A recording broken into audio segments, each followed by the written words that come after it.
मतलब உங்களை எல்லாரும் வாழ்த்துகிறோம். यीशु के नाम से सबको स्वागत करते हैं। விசேஷமா நமது ராபோஜனத்துக்காக வேண்டி இந்த வெள்ளிக்கிழமையில ஆராதனை வைத்திருக்கிறோம். विशेष करके प्रभु भोजन के लिए ये शुक्रवार को हमने सभा रखी है।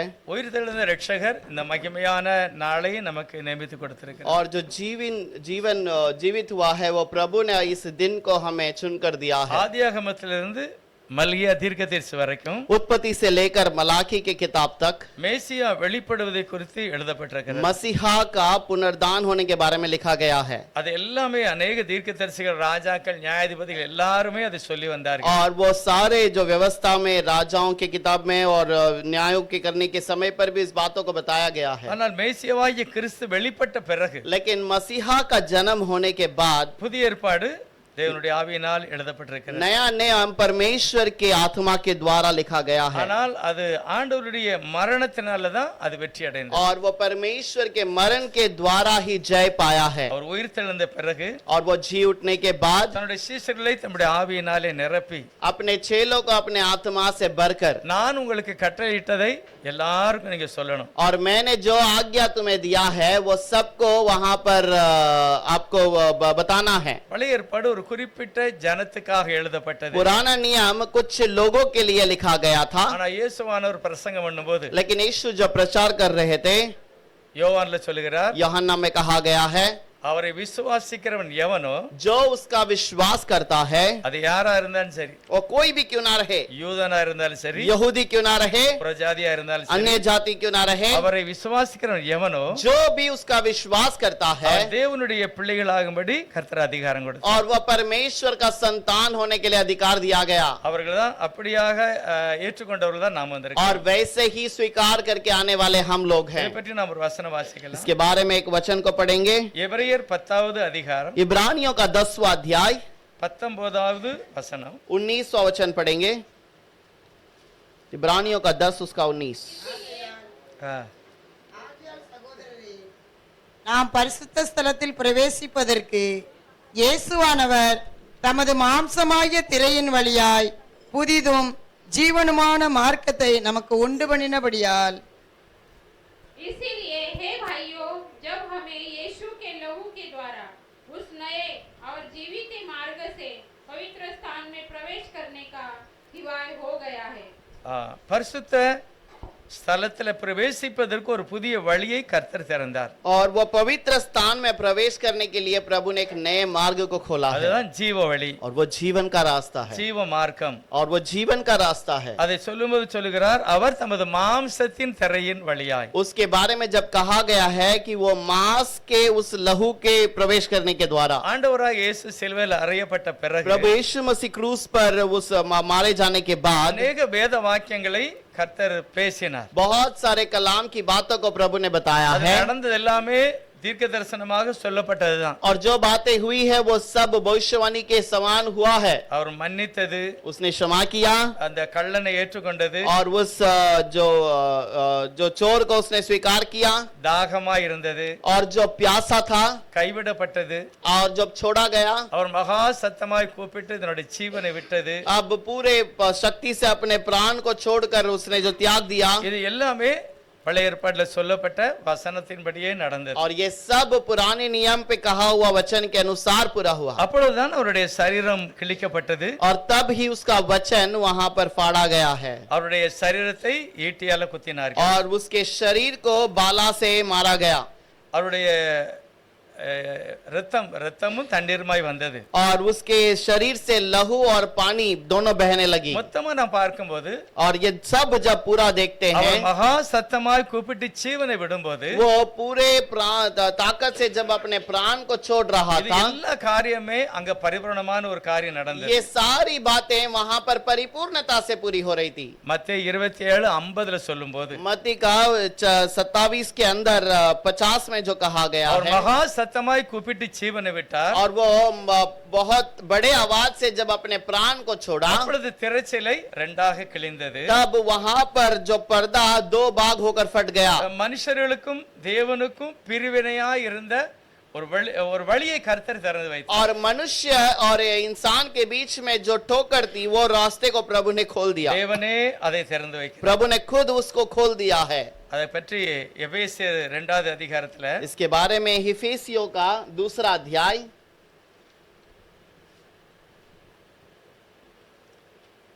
12வது வசனம் சொல்கிறது, 12 वचन में लिखा है, அக்காலத்திலே கிறிஸ்துவை சேராதவர்களும் उन दिनों में जो मसीहा के नहीं थे இஸ்ரவேலருடைய காணியாட்சிக்கு புறம்பானவர்களும் और इज़राइल के प्रजा के उस पर्दे के दूसरे तरफ पे रहने वाले வாக்குத்தத்தத்தின் உடன்படிக்கைக்கு அந்நியரும் और प्रतिज्ञा की वाचा के बागी न थे நம்பிக்கை இல்லாதவர்களும் और उनका कोई असाहीन नहीं था இவ்வுலகத்தில் தேவன் அற்றவர்களுமாய் இருந்தீர்கள். और जगत में ईश्वर के बिना खुदा के बिना रहने वाले थे. அடுத்தவர் சொல்லுகிறார், முன்னே நீங்க தூரமாய் இருந்தீர்கள், उसके बाद वह कहता है अब पहले तुम दूर थे இப்பொழுது கிறிஸ்து இயேசுக்குள்ளாக இருக்கிறீர்கள். पर अब मसीहा यीशु में हो. அது எப்படி இந்த சிலாக்கியம் அப்படின்னா, ये कैसे ये भाग मिला है? கிறிஸ்துனுடைய இரத்தத்தினாலே சமீபமாய் ஆனீர்கள். मसीहा के लहू के द्वारा तुम निकट आ गए. இயேசுவானுடைய பலியினாலதான் நம்ம எல்லாரும் இந்த ரட்சிப்பை பெற்றுக்கொள்ள ஒரு கிருபையை தந்தார். और यीशु के उस बलिदान के द्वारा हम उसको पाने का उद्धार को लिए हैं. கிறிஸ்துவானவர் மரிக்காமல் இருந்தால் और मसीहा यदि मरा हुआ नहीं होता யாருமே அந்த மகிமையான ராஜ்யத்தை பெற முடியாது. कोई भी उस महिमा के राज्य को पा नहीं सकता. எந்த பரிசுத்தவானும் தீர்க்கதரிசிகளுமே அந்த சிலாக்கியத்தை பெற முடியாது. कोई भी मनुष्य उस महिमा की बात को पा नहीं सकता. பழைய ஏற்பாட்டில் உள்ள எல்லா பரிசுத்தவான்கள், पुराने नियम के सारे भविष्य जो पवित्र लोग हैं, கிறிஸ்துவானவர் ரத்தம் சிந்தப்பட்ட பிறகு मसीहा का लहू बहाया जाने के बाद எல்லாருடைய பாவம் கழுவப்பட்டு நீதிமான்களாய் மாற்றினார். सबका लहू बहाया गया और वो धर्मी बनाए गए. மத்தேயு 27 அருமையாக எழுதியிருக்கிறது, मत्ती का 27वां अध्याय में लिखा है, அவர் மகா சத்தமாய் ஜீவனை விட்டார், वो जब पूरे सामर्थ्य से अपने प्राण को त्यागा அப்பொழுது திரைச்சலை இரண்டாய் கிழிந்தது தேவாலயத்துல, तब पर्दा ऊपर से नीचे 2 भाग होकर फट गया கல்லறைகளும் திறந்தது, और सारे खबर खुल गए. நித்திரை அடைந்த अनेक பரிசுத்தவான்களுடைய சரீரங்கள் எழுந்தது. जो पवित्र लोग मरे थे उनका शरीर जी उठा. இதெல்லாம் எங்க இருந்தாங்க? ये सारे लोग कहाँ थे? பூமிக்கு கீழே பரதேசியில. और ये जो परदेश में पृथ्वी के अंदर थे. ஆண்டவர் உயிரோடு எழுந்த பிறகு जब प्रभु जी उठा இவர்கள் எல்லாரும் எருசலேமிலே காணப்பட்டார்கள் என்று எழுதியிருக்கிறது. ये सारे लोग वहां पर इजराइल यरूशलेम में दिखाई दिए करके लिखा है. புதிய ஏற்பாட்டுக்கு வரும்போது लेकिन नए नियम में कब जब कहा गया? எபேசியர் 2வது அதிகாரத்துல इफेसियों का 2 अध्याय पर 14வது வசனம் யாராவது வாசிக்கலாம்? और 14वां वचन पढ़ेंगे. எப்படியெனில் அவரே நம்முடைய சமாதானக்காரனராகி இரு திறத்தாரையும் ஒன்றாக்கி பகையாக நின்ற பிரிவினையாகிய நடுச்சுவரை தகர்த்து சரி, क्योंकि वह हमारा मेल है, जिसने दोनों को एक कर लिया और अलग करने वाली दीवार को जो बीच में थी ढा दिया. அடுத்து எழுதியிருக்கிறது, उसके अब आगे भी यह लिखा है. என்ன எழுதியிருக்கிறது? क्या लिखा है? எதெல்லாம் ஒரு மனுஷனுக்கு தடையா இருந்தது, और जो भी एक मनुष्य के लिए ठोकर थी, பரிசுத்த ஸ்தலத்தை அடைய முடியாமல், रुकावट, जो पवित्र स्थान में जाने के लिए रुकावट था, கர்த்தர் வைத்திருக்கிற ஆசீர்வாதத்தை பெற முடியாமல், परमेश्वर देने वाले आशीष को जो नहीं पा सक रहे थे, நியாய பிரமாணம் இருக்கிறது. व्यवस्था वहां पर उनके लिए रुकावट था. 15 வசனம் சொல்லுகிறது, சட்ட திட்டங்கள் எல்லாம் இருந்தது, 15 वचन में लिखा है कि वहां पर व्यवस्था और आज्ञा विधियां थी நியாய பிரமாணம் இருந்தது. और व्यवस्था दिया गया था. அவர் தம்முடைய மாம்சத்திலே இது எல்லாவற்றையும் நிறைவேற்றி अपने शरीर में ये सारे बातों को उसने पूरा किया ஒரு புதிய மார்க்கத்தை நமக்கு உண்டு பண்ணினார். और एक नए मार्ग को वहां पर खोल दिया. 16வது வசனம் வாசிப்போம். 16 वचन पढ़ेंगे. பகையை சிலுவையினால் கொன்று அதனாலே இரு திறத்தாரையும் ஒரே சரீரமாக தேவனுக்கு ஒப்புரவாக்கினார். और क्रूस पर बैरी को नाश करके इसके द्वारा दोनों को एक देह बनाकर परमेश्वर से मिलाया.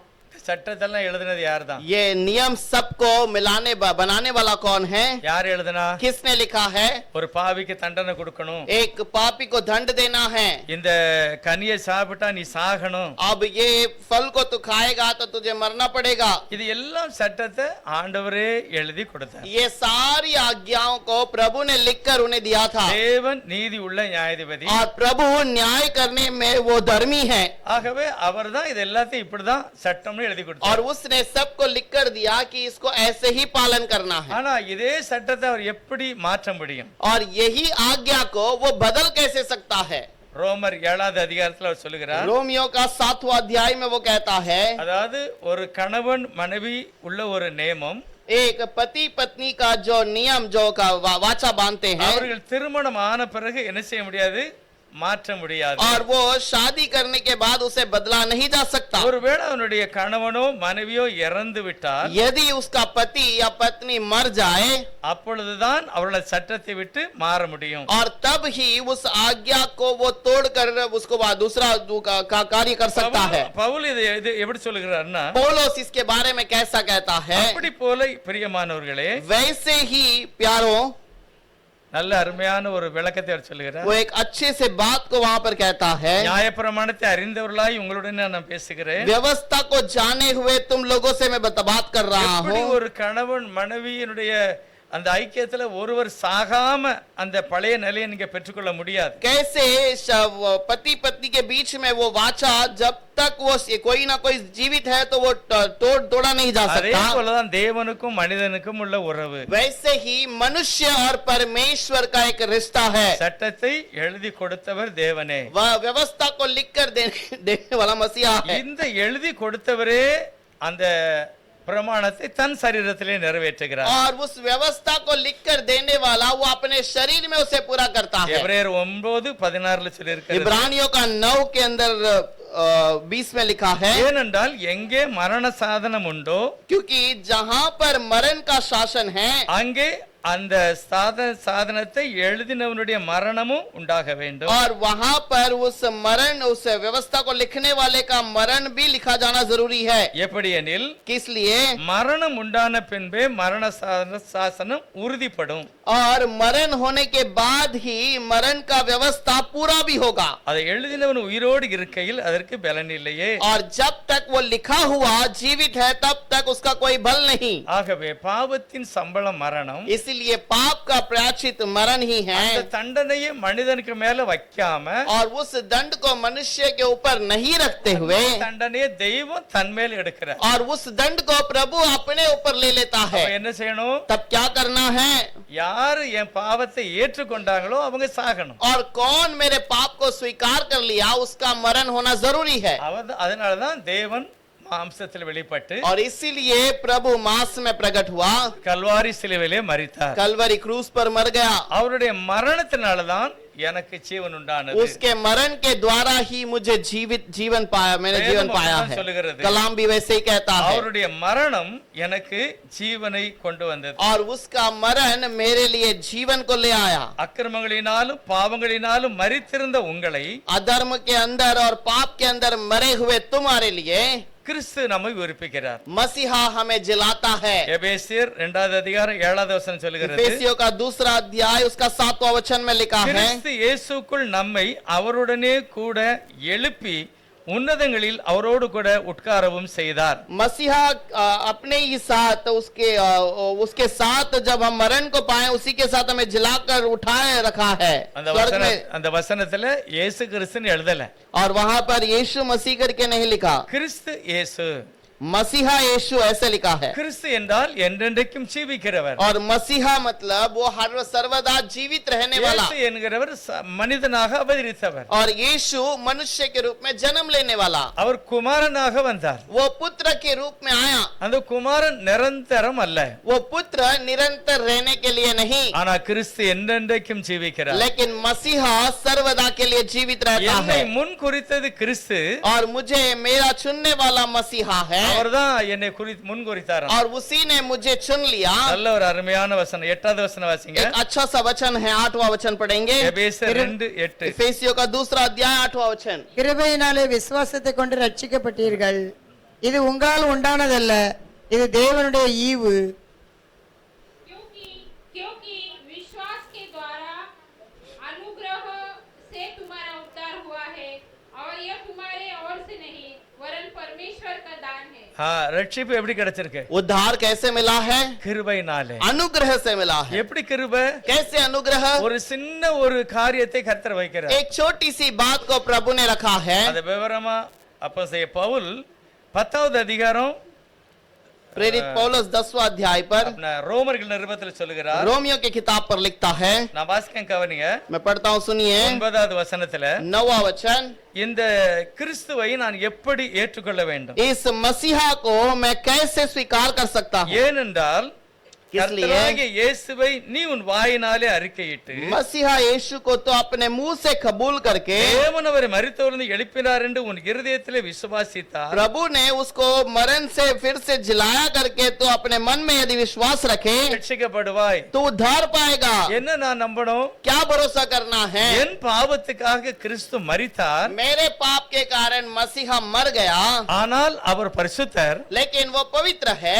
என் பாவம் அவரை மரணத்துல கொண்டு போனது. और मेरा पाप उसको मरण के अंदर ले गया, ஆனால் அந்த மரணம் அவரை மேற்கொள்ளவில்லை. और वो मरण उसको वो पार न कर पाया। கிறிஸ்துவை உயிரோடு எழுப்பப்பட்டது. मसीहा फिर से जिलाया பவுல் दिया गया। சொல்கிறார் தேவன் அவரை எழுப்பினார். पौलुस कहता है परमेश्वर ने मरे हुए में से जिलाया। 10வது வசனம் சொல்லுது நீதி உண்டாக இருதயத்திலே விசுவாசிக்கப்படும். 10वां वचन में लिखा है क्योंकि धार्मिकताओं के लिए मन में व्यवस्था किया जाता है ரட்சிப்பு உண்டாக வாயினாலே அறிக்கை செய்யப்பட வேண்டும். और उद्धार के लिए मुंह से अंगीकार करना किया जाता है। நீதி உண்டாக என் இருதயத்திலே அந்த ஆண்டவரை நான் ஏற்றுக்கொள்ள வேண்டும். और धर्मी होने के लिए अपने मुंह से प्रभु को कबूल करना है। மனதார சொல்லணும் ஆண்டவரே என்னுடைய அக்கிரமங்கள் எல்லாம் மன்னிச்சு என்னை உம்முடைய பிள்ளையா ஏற்றுக்கொண்டேரே உமக்கு நன்றி. पूरे मन से कहना है प्रभु मेरे अधर्म को क्षमा करके मुझे आपका बच्चा के रूप में स्वीकार किया इसलिए धन्यवाद। இருதயத்துல நீ அதை விசுவாசிக்கணும். और अपने हृदय में उसको भरोसा करना நீ है। ரட்சிக்கப்படுவதற்கு வாயினால சொல்லணும் और तू उद्धार पाने के लिए अपने मुंह से कबूल करना நான் है। தேவனுடைய பிள்ளை. मैं प्रभु का संतान हूँ। கிறிஸ்து என்னை மீட்டு கொண்டார். मसीहा ने मुझे स्वीकार कर लिया, ஆகவே சாத்தானுக்கு எந்த அதிகாரமும் எனக்கு கிடையாது. इसलिए शैतान का कोई भी अधिकार में पर नहीं நாங்கள் है। மீட்கப்பட்டவர்கள். हम छुटकारा पाए हुए लोग हैं। தேவன் என்னை கிருபையாக ஏற்றுக்கொண்டார். और प्रभु ने हमें वहां पर उद्धार के रूप में स्वीकार இதை किया। நான் அறிக்கை செய்யணும்னு போட்டிருக்கு. इसे हमें कबूल करना है। காண்கிறதை அல்ல காணாததை நான் அறிக்கை செய்யப்பட வேண்டும். और ये दिखाई देने वाली बातें नहीं, अनदेखे चीजों के ऊपर भरोसा அவர் करना है। விசுவாசிக்கிற எவனோ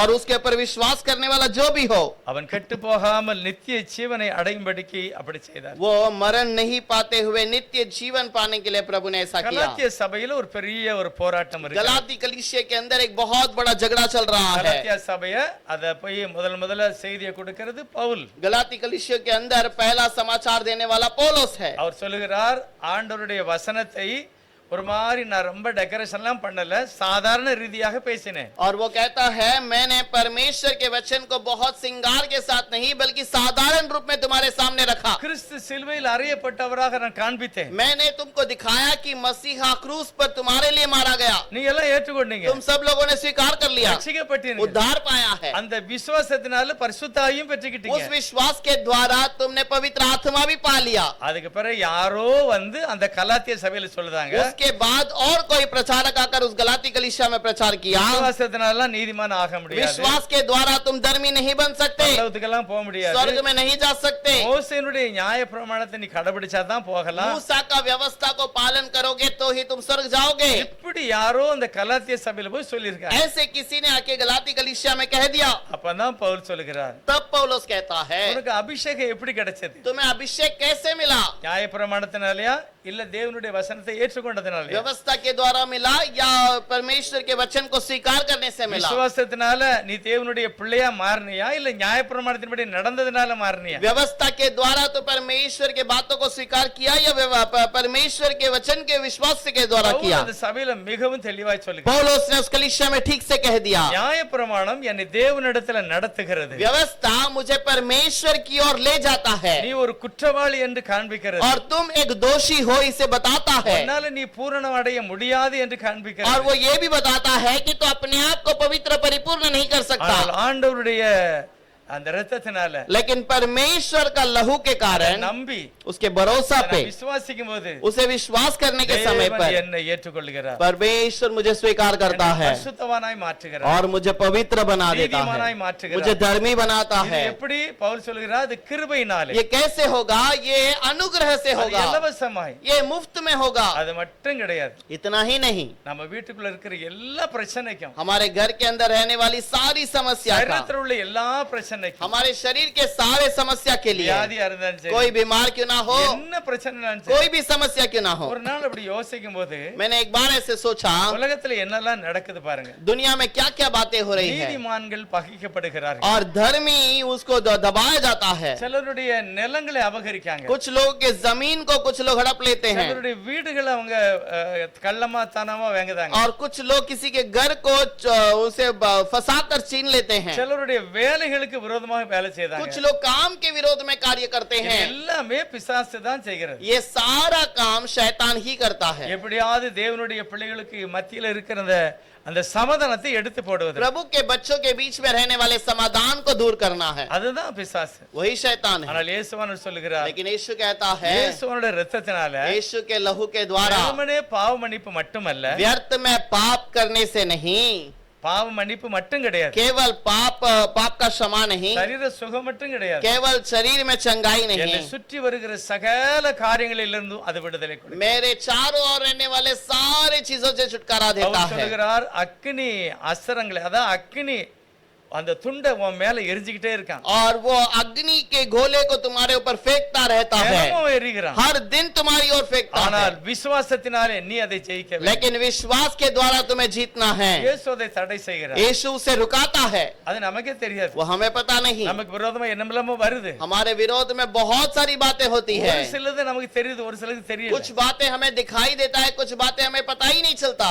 தாவீது என்ன சொல்லுகிறார்? दाऊद क्या कहता है? இஸ்ரவேலை காக்கிறவர் உறங்குகிறதும் இல்லை தூங்குகிறதும் இல்லை. इज़राइल को संभालने वाला ना तो सोता है और ना तो सूंघता है। ஆகவே தேவனுடைய பாதுகாப்பு நமக்கு இருக்கிறது. और वो परमेश्वर का रक्षा हमारे लिए हमेशा புதிய है। ஏற்பாட்டில் உள்ள ஒவ்வொரு ஜனங்களுக்கும், नए नियम के अंदर हर एक किलो लोगों के ஆண்டவருடைய लिए, இரத்தத்தினால் கழுவப்பட்ட ஒவ்வொரு ஜனங்களுக்கும் प्रभु के अनुग्रह से धोए हुए हर एक लोगों के சகல लिए, நன்மைகளும் அது மூலமா தான் கிடைக்கும். सारी लोगों के लिए धार्मिकता वहीं से होती அது है। சிலுவையிலிருந்து வருகிறது. वो उद्धार परमेश्वर से ஆனா, होता இதை है, யாரும் மறக்க கூடாது. इसको कोई छुपाना नहीं है। அதனாலதான் கர்த்தர் அந்த மேல் வீட்டு அறையில और इसीलिए मसीहा इस ऊपर के कोठरी पे ரெண்டு காரியம் செய்கிறார். और दो बात को करता है। அதாவது எகிப்திலிருந்து வெளியே வரும்போது என்ன செய்தாங்களோ அதை செய்கிறார். पहले मिस्र से बाहर आने के समय पर जो कार्य करना है उसे पूरा करते அங்க हैं। கடைசியில ஒரு விருந்து நடந்து பாருங்க. वहाँ पर आखिर में वहाँ पर एक जो भोजन होता है எங்க எகிப்துல मिस्र देश में, அதே விருந்து மேல் வீட்டு அறையில் நடந்தது. वही भोजन वहाँ पर ऊपर के कोठरी पे भी हुआ। அதுக்கு பிறகு ஒரு புதிய காரியத்தை கர்த்தர் செய்கிறார். उसके बाद एक नई बात को प्रभु वहाँ पर पूरा அது करता है। யாருக்குமே தெரியாது, वो किसी को पता नहीं, சீசர்களுக்கும் தெரியாது. चेलों को भी नहीं पता। எல்லாம் முடிச்சிட்டு ஒரு போஜனத்தை விட்டு எழுந்தார். ये सारे बातों को खत्म करके वो भोजन से उठा। எந்த போஜனத்தை कौन விட்டு? से भोजन से? எகிப்துல போஜனம் சாப்பிட்டாங்கல்ல, और मिस्र में जो भोजन उन्होंने खाया, அதை சாப்பிட்டுக்கிட்டு இருந்தவர்தான் और उससे खाने में, उसको खाने के बीच में அவர் எழுந்து वो उठा, எல்லாருடைய கால்களையும் கழுவி सबके पैरों को धोया, திரும்ப தன்னுடைய வஸ்திரத்தை பொறுத்து கொண்டு और फिर उसने सबके वस्त्र को, अपने वस्त्र को ஒரு पहनकर புதிய உடன்படிக்கையை சொல்லுகிறார். एक नया वाचा कहता है, பாருங்க, இதுதான் என்னுடைய சரீரம், देखो ये मेरा शरीर है, இதை நீங்க வாங்கி சாப்பிடணும். इसे लेकर खाओ। இதுல என்ன ஒரு பெரிய காரியம் நடக்க போகுது? इस पे क्या और बड़ी बात होने वाली है? இதுல எல்லாம் என்ன நடக்க போகுது? इस पे क्या बात होने वाली है? ஆண்டவர் சொல்லுகிறார், प्रभु कहता है, நீங்கள் ஆசீர்வதிக்கிற பாத்திரம் கிறிஸ்துனுடைய ஐக்கியமாய் இருக்கு. और तुम जो आशीष करते हो वो बर्तन मसीहा के अंदर आशीषित किया हुआ தேவன் है। அதை ஆசீர்வதித்து வைத்திருக்கிறார். प्रभु उसे आशीष करके रखा है। அவர் தன்னுடைய சரீரமாக, वो अपने शरीर के रूप में, தன்னுடைய இரத்தமாக, अपने लहू के रूप में, அதை நான் செய்யும் போது தேவனே அதை ஆசீர்வதித்ததினால और प्रभु खुद उसे आशीष करने के लिए அது ஆசீர்வாதமாய் இருக்கிறது. वो आशीषित रहेगा। அதை என்ன நான் நினைவு கூற வேண்டும்? उसे कैसे कबूल करना है? கிறிஸ்து எனக்காக எல்லாவற்றையும் செய்து முடித்தார். मसीहा मेरे लिए सब कुछ पूरा किया, மறக்கவே கூடாது. उसे कभी नहीं भूलना। எல்லா சூழ்நிலையிலும் நான் அறிக்கை செய்யணும். सारे परिस्थिति में उसको कबूल करना है। அதான் ரோமர் 10 சொல்கிறார், यही रोमियो के किताब में 10 में लिखा है, உன்னுடைய இருதயத்திலே நீ விசுவாசிக்கணும், तो अपने हृदय में विश्वास कर, உன் வாயினாலே அறிக்கை செய்ய तो வேண்டும். अपने मुंह से कबूल कर, இந்த வெளிப்படுத்த விசேஷம் 12வது அதிகாரம் प्रकाशित वाक्य 12वां अध्याय அதுல 11வது வசனம் சொல்லுகிறது, 11वां वचन में लिखा है, மரணம் நேரிடுகிறதா இருந்தாலும் அதற்கு தப்பும்படி தங்கள் ஜீவனையும் பாராமல் ஆட்டுக்குட்டியின் இரத்தத்தினாலும் தங்கள் சாட்சியின் வசனத்தினாலும் அவனை ஜெயித்தார்கள். वे मेमने के लहू के कारण और अपनी गवाही के वचन के कारण उस पर जयवंत हुए और उन्होंने अपने प्राणों को प्रिय न जाना, यहाँ तक कि मृत्यु भी सह ली। மோசே எல்லாருக்கும் ரத்தம் பூச சொன்னாரு. मूसा ने कहा सबके लिए लहू लगाना। எல்லாரும் ரத்தம் பூசியாச்சு. सब लोगों ने अपने दरवाजे पे लगा दिया எல்லா பிள்ளைகளுக்கும் ஒன்னு சொல்லி இருக்கு. और सब बच्चों के लिए कहा गया है, அந்த ரத்தம் பூசி அந்த மாംസத்தை நான் சாப்பிடும்போது इस लहू को लगाकर जब उसके मांस को हम खाते हैं, ராஜா உங்களை விரட்டுவான்.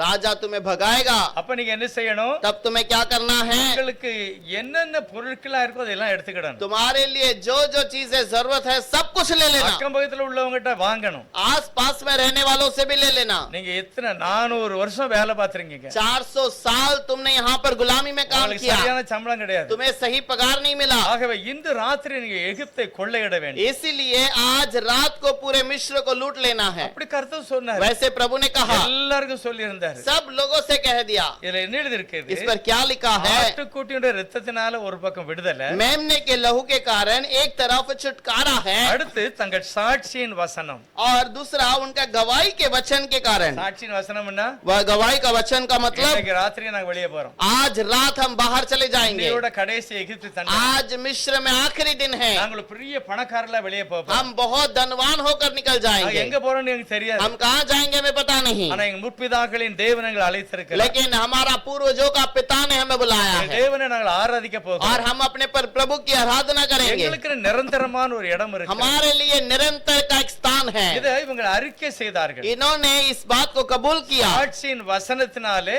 சாத்தானை ஜெயித்தார்கள். और उस गवाही के वचन से उन्होंने शैतान को जीता। இன்னைக்கு நம்மளும் சாட்சியின் வசனத்தினால நம்மளுடைய வாழ்க்கையில நிறைய காரியங்களை ஜெயிக்கணும். आज भी हम उस गवाही के वचन के द्वारा अपने जीवन में बहुत सारे चीजों से जय பெரிய पाना है। காரியங்களை செய்வார். प्रभु महान कार्य करेगा। நம்ம போய் விஸ்வானி மிஷனரிகள் எல்லாம் போய் பார்த்துட்டு வந்தோம். हम जाकर विश्ववाणी की मिशनरियों को देखा, அவங்கள பாரம்பரியமான கிறிஸ்தவங்க அங்க நிறைய பேர் இல்ல. और वो हमें अपने परिवार से मसीहा के अंदर ही बढ़ने वाले कोई नहीं है। அப்படிப்பட்ட மிஷனரிகள் அங்க கிடையாது. वैसे मिशनरी कोई नहीं है। ஒரு 7 வருஷம் 8 வருஷத்துல ஆண்டவர் ஏற்றுக்கொண்டு ரட்சிக்கப்பட்டவர். और कुछ 6-7 सालों के पहले उन्होंने प्रभु को स्वीकार करके, ஆனா அவர்கள் அவ்வளவு வைராக்கியமாக கர்த்தருடைய வசனத்தை சொல்லுகிறார். लेकिन उतने सामर्थ्य से प्रभु के वचन को बांटते हैं। அப்படிப்பட்ட ஒரு விசுவாசம், वैसा एक विश्वास அறிக்கை இடுகிறார்கள். कबूल करते हैं। ஒரு பிரதர் சொன்னார், एक भाई ने कहा, இந்த கிராமத்துல நீங்க ஊழியம் செய்யணும்ட்டாரு. इस नगर में, इस गांव में तुम्हें सेवकाई करना है। கையில பைபிள் அப்படி வச்சுக்கிட, और हाथ में ऐसे बाइबल लेकर जाता हूँ,